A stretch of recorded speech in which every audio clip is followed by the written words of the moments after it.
성경의 장철은 후대에 나눈 것이어서 원저자들이 구분한 것은 아닙니다. 그래서 이 18절이 내가 그들의 행위와 사상을 아노라 이 문장이 사실은 17절로 달라붙으면 더 좋겠다 하는 생각을 합니다. 공동번역은 실제로 그렇게 18절의 첫 문장을 17절 끝에다가 붙여놓았습니다. 어쨌든 하나님께서 그들의 행위와 사상을 아신다라고 말씀하시는 그들은 패역한 이스라엘 백성들입니다. 바로 그 앞에 17절에 있는 스스로 거룩하게 구별하며 스스로 정결하게 해서 스스로를 거룩하고 정결한 것 같았지만 사실은 뒤로는 동산에 들어가서 그 가운데 있는 자를 따라 돼지고기를 먹고 가증한 물건과 쥐를 먹는 자들이었거든요. 그러니까 앞에서는 거룩하고 정결한 것처럼 보였지만 사실은 뒤에서는 은밀한 동산에 들어가서 우상 숭배하고 있는, 단순히 부정한 하나님께서 금하신 음식을 먹은 것이 아니라 우상의 제의에 예배에 참여한 후에 우상 숭배자들과 함께 만찬을 먹는 거거든요.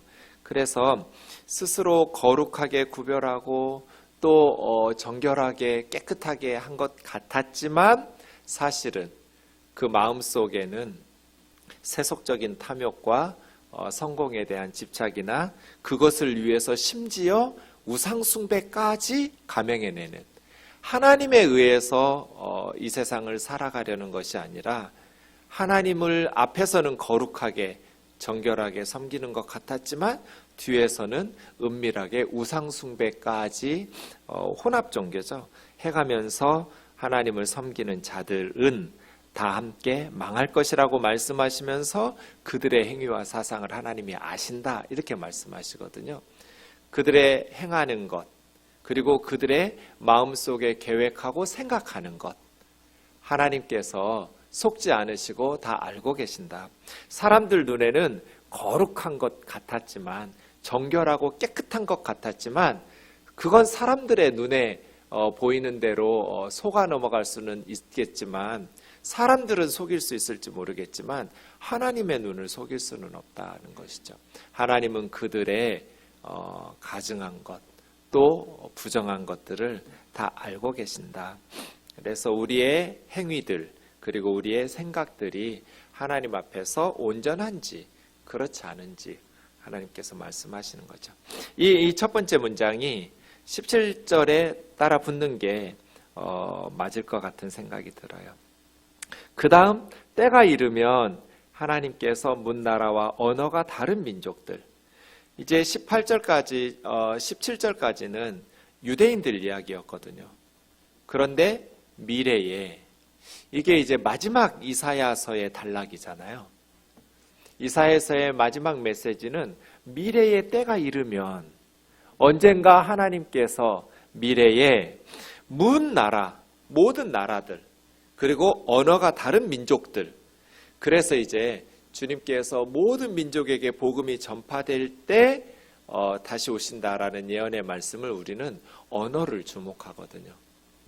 언어가 다른 한 국가 안에도 수많은, 우리나라에 그렇지 않지만 수많은 언어들이 있어서 한 국가 국민들 사이에서도 의사소통이 안 되는 경우들이 있잖아요, 세상에는. 그럴 때 모든 민족에게, 모든 족속에게 복음이 전파된다고 할 때 그 모든 민족과 족속을 무엇을 기준으로 볼 것이냐라고 말할 때 언어를 말할 때가 많아요. 그래서 언어가 다른 민족들을 모은다. 하나님께서 왜 때가 이르면 뭇 나라, 언어가 다른 민족들을 모으실 것인가? 목적이 그 다음에 나와 있죠. 그 이방 사람들이 와서 나의 영광을 볼 것이다. 이게 이제 이사야서의 마지막 메시지인 거죠. 때가 이르면 이방인들이 함께 하나님께 나와서 하나님의 영광을 보게 될 것이다.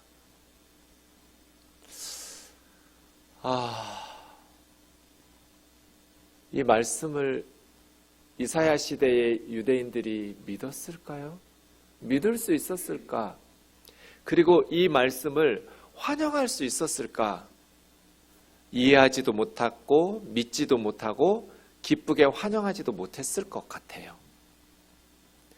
선민 사상에 깊이 물든 사람들이잖아요. 우슬이 이스라엘만의 하나님이었잖아요. 그런데 이사야 선지자는 그들이 이해를 하든지 받아들여서 믿든지 아니면 이해하지도 못하고 믿지도 않고 기뻐하지도 않을든지 그냥 하나님의 말씀 전하는 거죠. 선민 사상에 물들어 있는 그 백성들에게 이사야의 마지막 메시지는 문 나라와 언어가 다른 민족들이 하나님에 의해서 모여서 하나님의 영광을 보게 될 것이다. 땅의 모든 족속들이 하나님의 영광을 보게 될 것이다. 이 일들을 어떻게 할 것인가? 19절의 방식으로 하는 거예요. 내가 하나님이시죠. 하나님께서 그들 가운데 징조를 세워서 그들 가운데 도피한 자를 여러 나라에 보내셔서 하나님의 영광을 문 나라에 전파하시는 방식으로. 그러니까 하나님께서 선지자들을 보내셔서 문 나라와 언어가 다른 민족들을 모으시는 거예요. 하나님이 기적적으로 하시고 혼자서 하시는 것이 아니라 사람들을 보내셔서 불러 모으신다는 거예요. 어디로요? 다시스, 스페인이죠. 뿔, 아프리카예요. 룻, 두발, 야완, 먼 섬들 다 이방 나라들이에요. 그러니까 하나님께서 문 나라와 언어가 다른 민족으로 하나님의 백성들, 선지자들을 보내셔서 그 선지자들이 이방 사람들을 불러 모아 하나님께 나와서 함께 하나님의 영광을 보면서 하나님의 이름 앞에 예배하는 예배자들이 된다. 이거거든요. 그렇게 가는 사람들이 누군가? 그들 가운데 도피한 자. 이렇게 그들은 누구예요? 17절, 18절 그들이거든요. 앞에서는 스스로를 구별하여 거룩하게 그리고 정결하게 한 것 같았어요. 뒤에서는 은밀한 곳에 가서 우상 숭배하고 그렇게 혼합 종교자들이 되어서 하나님을 앞에서 섬기고 뒤에서는 우상을 섬겼던 자들, 그들이 다 멸망할 때 다 함께 망하리라. 17절에 망하는 와중에 도피한 자들이, 살아남은 자들이 있었거든요. 이게 이제 선지자들의 남은 자 사상이라고 그래요. 우상 숭배하고 타락한 하나님의 백성들이라고 불렸지만 거짓된 신앙을 가지고 있었던 이스라엘 백성들이 하나님의 심판으로 멸망받을 때 그 가운데 남은 구루터기들이 있어요. 이 사람들은 왜 도피하고 하나님이 멸망시키는 와중에 살아남을 수 있었을까요? 진실한 하나님의 백성들이었거든요. 그러니까 똑같은 교회를 다녀도 다 하나님의 평가가 다 똑같은 게 아니죠. 똑같이 예배하고 똑같이 신앙생활을 하는 것 같았지만 앞에서는 다 그냥 거룩하게 정결하게 보였지만 하나님은 그들의 행위와 사상을 아신다고 말씀하시잖아요. 하나님께서 보실 때 참 믿음의 사람, 그들은 거짓된 신앙인들이 하나님의 심판을 받아 멸망받는 와중에 심판에서 살아남은 도피한 자들인 거거든요. 진실한 하나님의 백성들이에요. 이들을 하나님께서는 땅끝까지, 먼 섬까지 보내신다는 거예요. 진실한 하나님의 백성들이 하나님의 복음을 들고 이 복음을 하나님의 영광을 보지도 못하고 알지도 못하던 먼 이방인들에게 전파할 것이다. 그래서 하나님께서 하나님의 백성들을, 진실한 하나님의 사람들을 먼 나라, 언어가 다른 민족들에게 파송하셔서 그들이 하나님의 영광을 문 나라에 전파할. 그러면 문 나라와 언어가 다른 민족들이, 사람들이 다 믿진 않겠죠, 물론. 그 중에서도 여전히 자기들의 우상들을 섬기면서 멸망의 길을 고집하는 이들은 하나님의 심판을 받아 망하겠지만 그들 중에서 하나님의 백성들이 만들어지겠죠. 복음을 들어야 믿죠. 누군가가 전해 주어야 듣죠. 그래서 가장 아름다운 발걸음이 복음을 들고 나아가는 발걸음이죠. 전도인의 발걸음, 선교사님들의 발걸음이 가장 복된 발걸음이죠. 누군가가 전해줘야만 듣고 믿어서 구원을 받을 수 있기 때문이에요. 이렇게 때가 되면 문 나라와 모든 언어가 다른 민족들을 다 하나님께서 불러 모아서 하나님의 영광을 보게 할 것이다. 어떻게 하나님의 백성들 중에서 허투루 믿고 거짓으로 믿는 그러한 거짓 신앙인들이 망할 때 진실한 하나님의 백성들이 살아남아서 하나님께서는 그들에게 징조를 보여주시고, 신약 성경으로 오면 이 징조는 예수 그리스도죠. 그래서 예수 그리스도의 십자가와 부활, 저는 그렇게 보는데요. 하나님께서 보여주신 기적과 같은 징조를 본 자들이 이제 땅끝까지 복음을 들고 나가는 것이죠. 예수님의 제자들을 통해서 이것이 성취되었죠. 예수 그리스도 안에서 하나님이 보여주신 징조, 기적과도 같은 하나님의 구원의 역사, 이 복음을 들고 십자가와 부활의 복음을 들고 땅끝까지 하나님의 백성들이 나아가서 하나님의 영광을 전파하면서 뭇나라 뭇 백성들이 하나님의 복음을 듣기 시작했어요. 이사야 시대에는 상상할 수도 없었던, 그래서 히스기야의 아들 므낫세가 왕이 되어서 이사야를 톱으로 썰어서 순교시킬 때, 이사야 선지자를 톱으로 썰어 죽일 때 그 시대 백성들이 왕이여 안 됩니다. 이사야 선지자가 어떤 선지자인데요? 이런 식으로 귀하게 여기면서 보호하는 사람들이 있었을까? 별로 그랬을 것 같지가 않아요. 이건 제 생각인데요. 네. 성경에는 없는 얘기니까. 왜 그랬을까? 이사야는 그 시대 유대인들이 기뻐하는 메시지를 전한 게 아니에요. 심판의 메시지를 전했어요. 그리고 보세요. 모든 민족, 이방인들이 하나님의 영광을 보게 될 것이다. 오히려 앞에서는 스스로 거룩한 척하고 스스로 정결한 척하지만 뒤에서는 우상 숭배하고 있는, 우상들과 함께 먹고 마시면서 예배하고 제의를 드리고 우상 숭배에 동참하는 너희들은 다 함께 망할 거다. 그 우상 숭배자들과 함께. 유대인들에게는 심판을 선포하시더니 때가 이르면 이방인들이 하나님의 영광을 본다고 하니 이런 이사야의 메시지를 어떤 예루살렘 사람들, 어떤 유대인들이 환영하고 기뻐하겠어요? 자기들에게는 하나님의 심판과 멸망을 선포하고 자기들이 무시하는 지옥의 땔감용처럼 만들어졌다고 생각했던 이방인들에게는 하나님의 영광을 보고 하나님의 구원을 이야기하는 이사야 선지자를 좋아할 사람이 몇 명이나 있었겠어요. 이사야 선지자의 설교를 듣고 기뻐했던 유대인들은 거의 없었을 것 같아요. 그래서 므낫세가 이사야를 죽일 때 자기 목숨을 걸고 왕을 가로막으면서 선지자를 보호하려고 했던 그러한 왕의 측근들이나 그러한 백성들이 몇이나 됐을까? 별로 없었을 것 같아요. 20절이요. 더 놀라운 이야기를 해요. 나 여호와가 말하노라.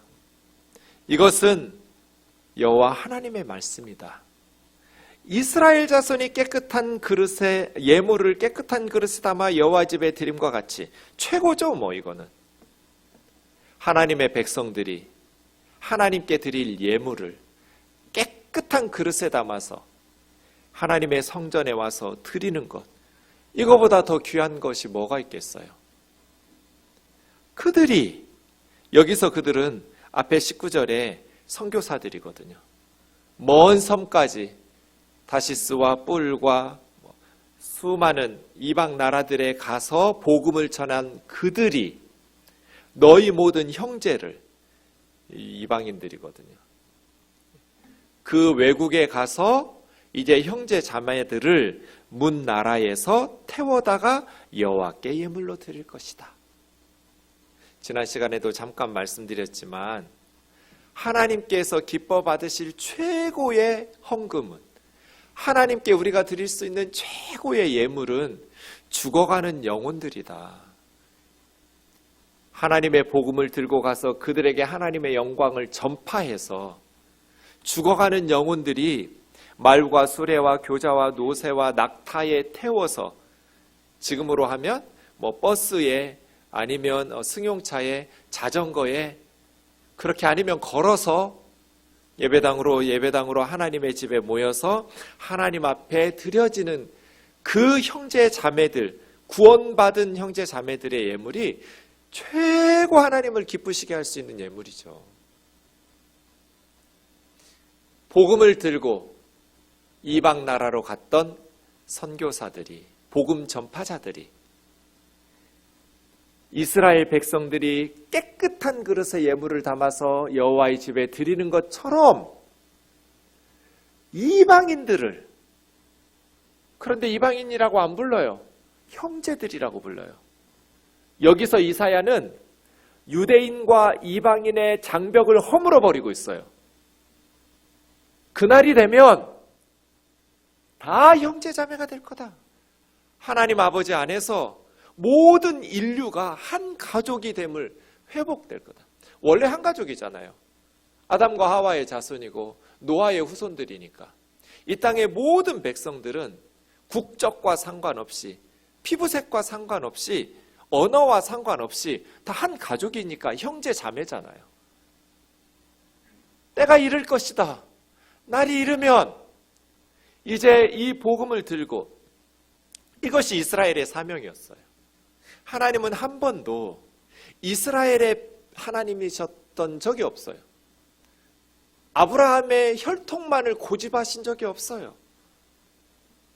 하나님은 아브라함을 통해서 땅의 모든 족속이 복을 받기를 원하셨어요. 처음부터 하나님의 플랜이 그래요. 이스라엘 민족을 통해서 모든 백성들이 하나님의 영광을 보고 하나님의 구원을 누릴 수 있도록.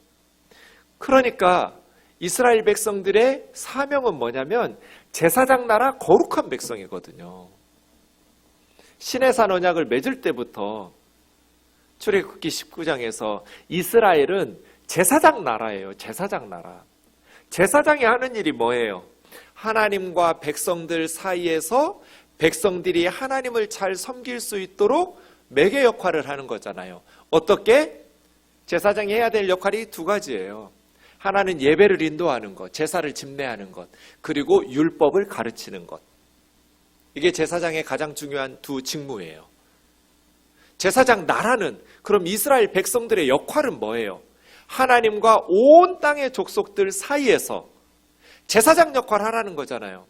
하나님의 말씀인 율법을 가르쳐서 하나님을 섬기게 하고, 하나님 앞에 나와서 예배하고, 때로 말씀대로 불순종해서 죄를 지을 때는 제사를 통해서 속죄를 하게 하고, 이게 제사장 나라의 사명이었는데 이스라엘이 하나님께서 그들에게 주셨던 제사장 나라라는 사명을 망각하고 선민의식에 빠져버린 거잖아요. 하나님을 자기 민족만의 하나님으로 축소시켜버렸어요. 그래서 이사야는 그들이 가지고 있었던 선민 사상들이 하나님의 플랜이 아니었다. 하나님께서 때가 이르면 거룩한 하나님의 백성, 하나님의 심판에서 살아남은 진실한 그리스도인 하나님의 백성들을, 신앙인들을 모든 나라, 모든 열방, 언어가 다른 민족, 하나님의 영광을 알지도 못하던 자들에게 보내실 것이다. 그래서 그들을 하나님 앞에 이스라엘 사람들이 깨끗한 그릇에 예물을 담아 드리는 것처럼 그 형제 자매들을 하나님 앞에 예물로 담아 드리게 될 것이다. 놀라운 환상이에요. 어떻게 예수님이 태어나기 600년에서 800년 전으로 봐야 되거든요.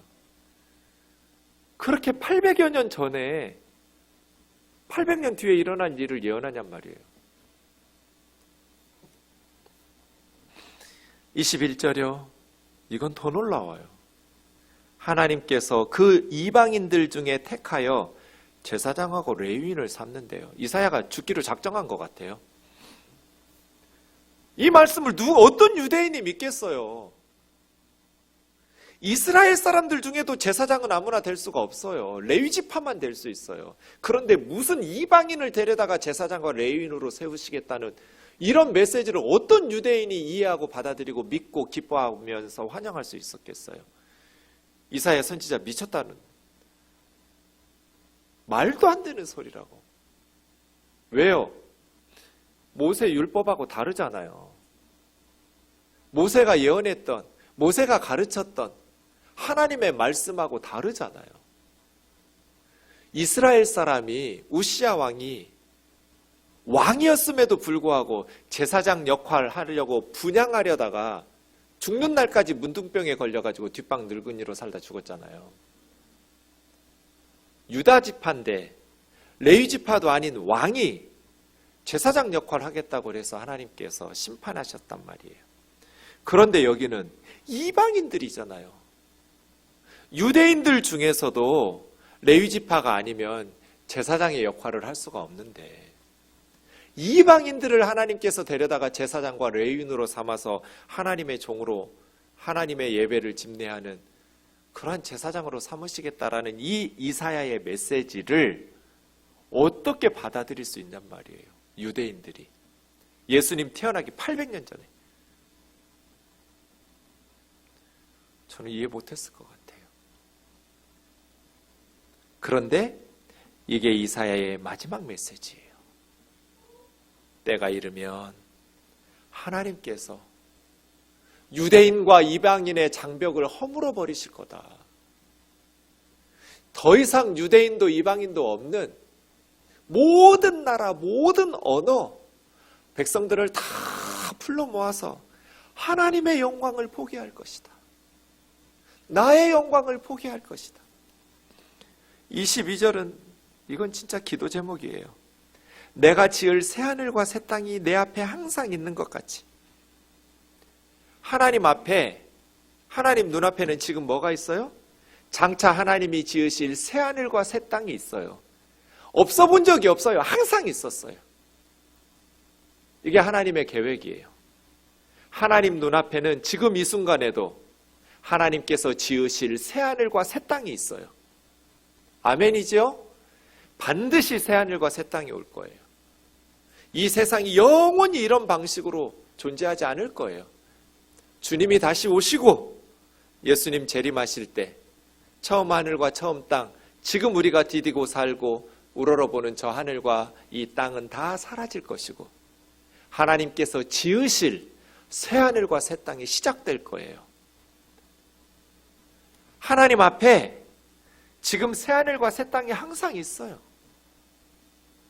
우리는 보이지 않지만, 우리 눈에는 볼 수 없지만 하나님의 눈에는 그 새하늘과 새 땅이 있단 말이에요. 그 새하늘과 새 땅이 하나님 앞에 있는 것처럼 너희 자손과 너희 이름이 항상 있으리라. 그래서 제가 기도 제목이라는 거예요. 하나님 앞에 우리 이름과 우리 자손들이 항상 있으면 어떻게 되겠어요?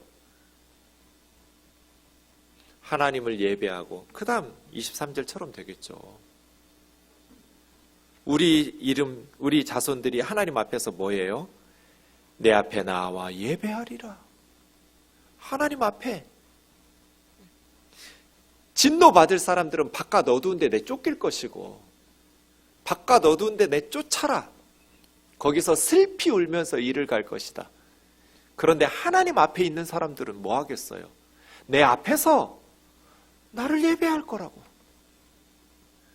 그러니 22절에 우리 자손과 우리 이름이 새하늘과 새 땅에 항상 하나님 앞에 있는 것처럼 항상 하나님 앞에 있다면 이거보다 더 큰 축복이 어디가 있어요? 이거보다 더 중요한 기도 제목이 어디가 있어요? 하나님께서 지으실 새하늘과 새 땅이 하나님 앞에 항상 있는 것처럼 우리 자손들과 우리의 이름이 하나님 앞에 항상 있게 하옵소서. 생각만 해도 가슴 뛰어요. 심장이 벌렁거려요. 너무 좋아서. 정말 주님 약속하신 이 말씀대로 우리 딸이, 우리 사위가, 우리 손주가, 우리 아들이, 우리 며느리가 주님 앞에서 예배하게 하옵소서. 너희 자손과 너희 이름이 항상 내 앞에 있을 것이다.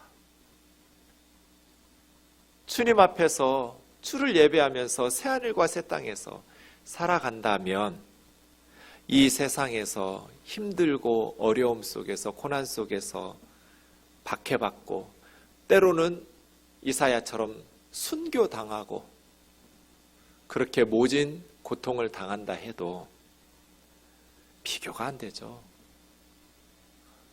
예수님을 믿기 위해서 이 세상에서 당하는 고난과 장차 우리에게 하나님께서 주실 영광을 비교해 보면 비교가 안 돼요.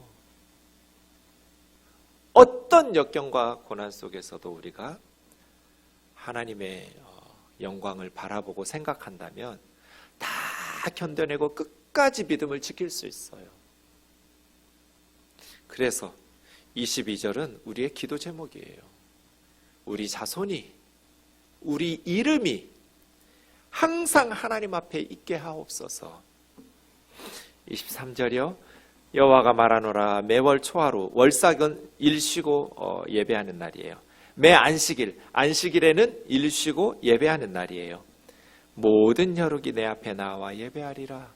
모든 육체가 구원받은 하나님의 백성들이 하나님을 예배하는, 이게 이사야의 마지막 메시지예요.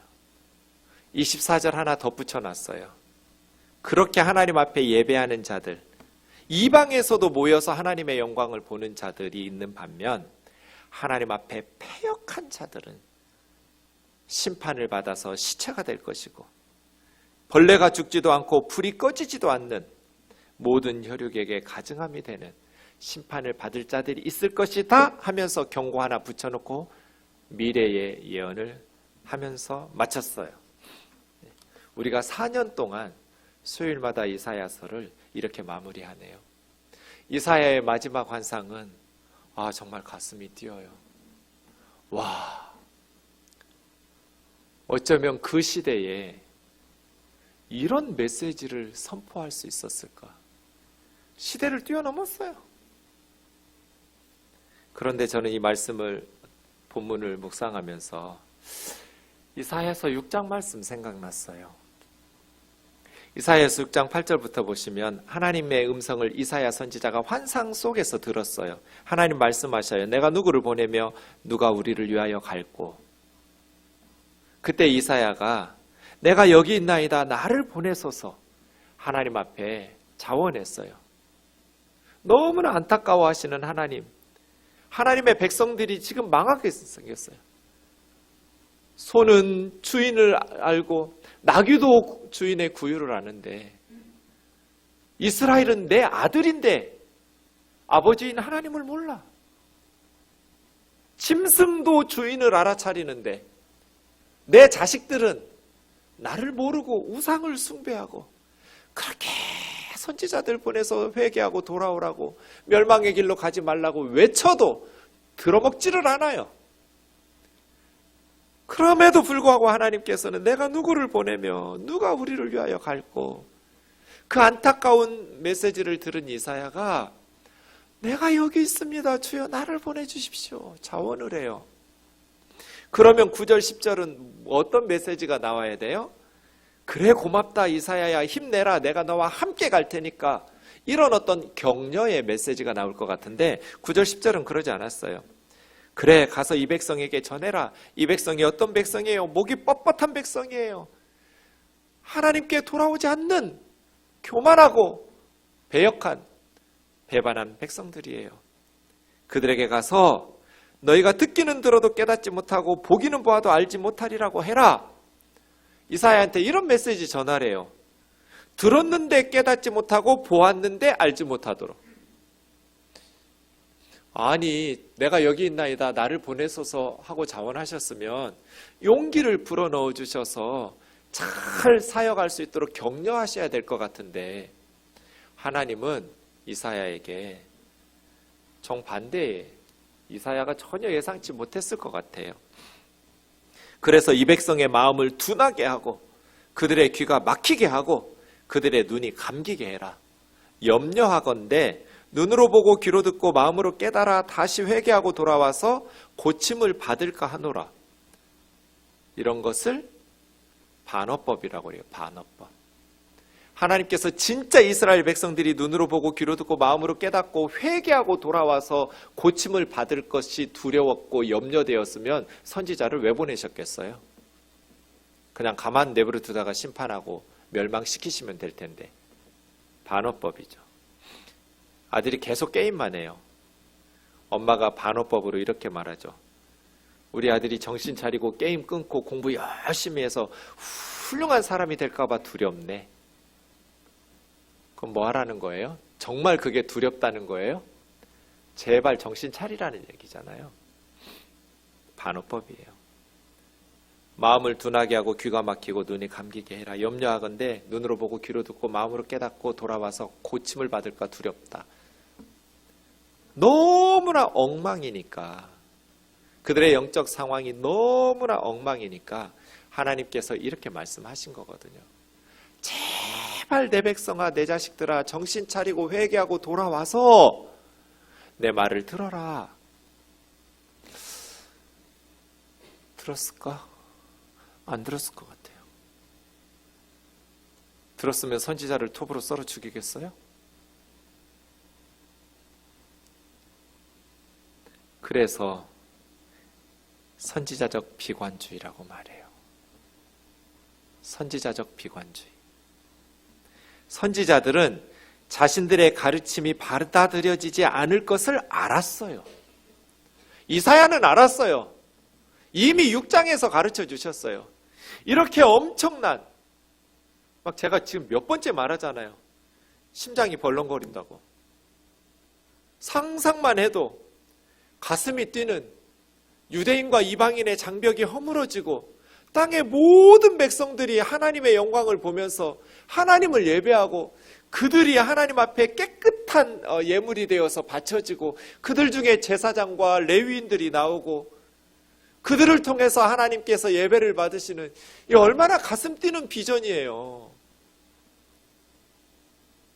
그런데 이사야는 이런 하나님의 메시지를 자기 동족 유대인들이 받아들이지 않을 걸 알았어요.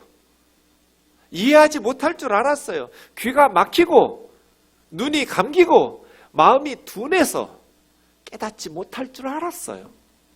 그럼에도 불구하고 자신들의 메시지가 받아들여지지 않을 줄 알면서도 이사야는, 예레미야는, 에스겔은, 다니엘은, 아모스는, 호세아는 하나님의 말씀을 전했어요. 이런 것을 선지자적 비관주의라고 그래요. 선지자적 비관주의는 허무주의나 패배주의가 아니에요. 우리가 아무리 노력해도 이 세상이 변하지 않을 테니까 이 악한 세상을 변화하는 메시지를 포기해야 돼요? 아니잖아요. 하나님은 이 악한 세상을 고치실 수 있잖아요.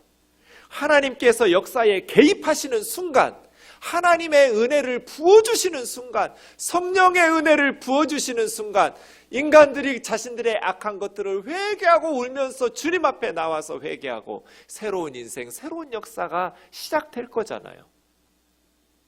그래서 선지자적 비관주의는 허무주의가 아니에요.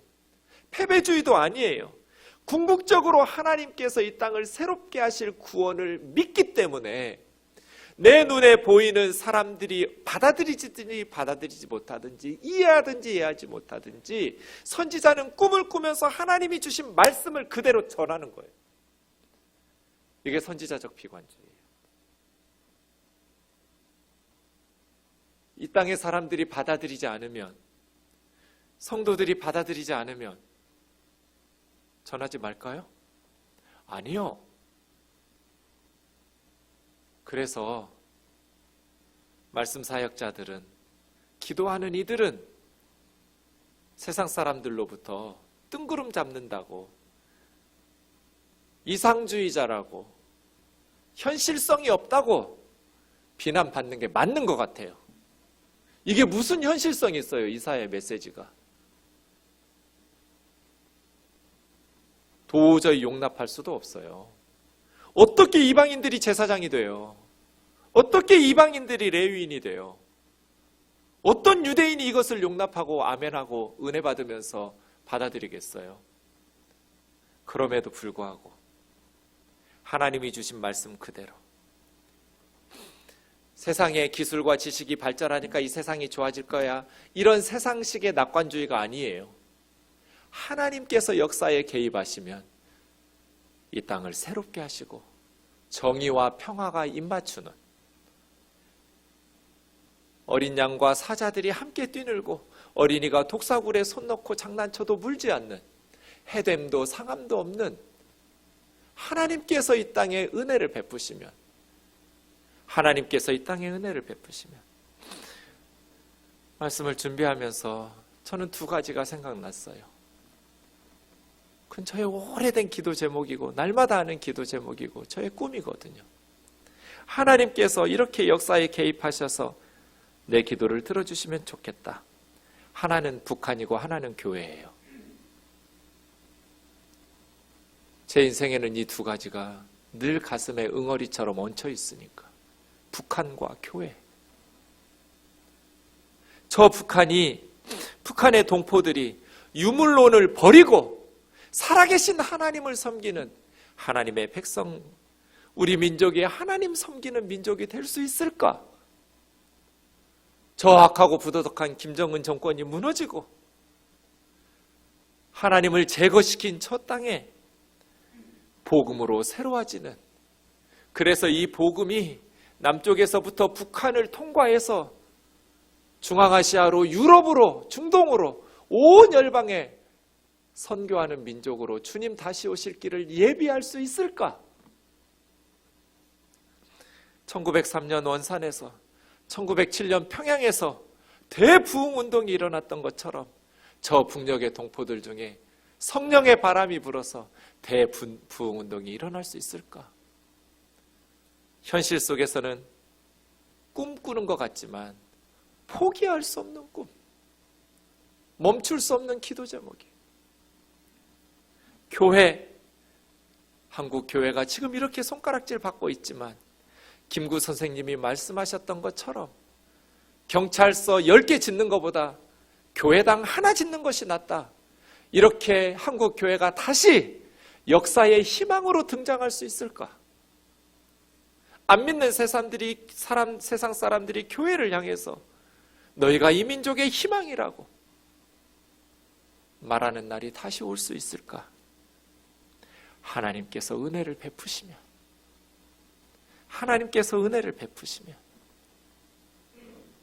이러한 기도 제목들을 가지고 예수님이 오시기 수백 년 전부터 온 열방에 하나님의 영광을 전파할 것들을 예언하면서 꿈을 꾸면서 그들이 받아들이지 않을 줄 알면서도 하나님이 주신 말씀 그대로를 선포하면서 전했던 이사야처럼 우리도 선지자가 돼서 이 땅의 사람들처럼 이 세상의 눈에 보이는 것에 지극히 현실적이지만 하나님이 주신 상상력이 배제되고 결여된 이 땅의 사람들과 같지 아니하고 하나님이 주신 꿈을 가지고 하나님이 주신 기도 제목을 가지고 우리가 반드시 이루어내야 될, 포기할 수 없는 그러한 하나님이 우리에게 주신 시대적 사명들을 감당해내면서 믿음으로 나아가는 저와 여러분 되기를 주의 이름으로 축원합니다.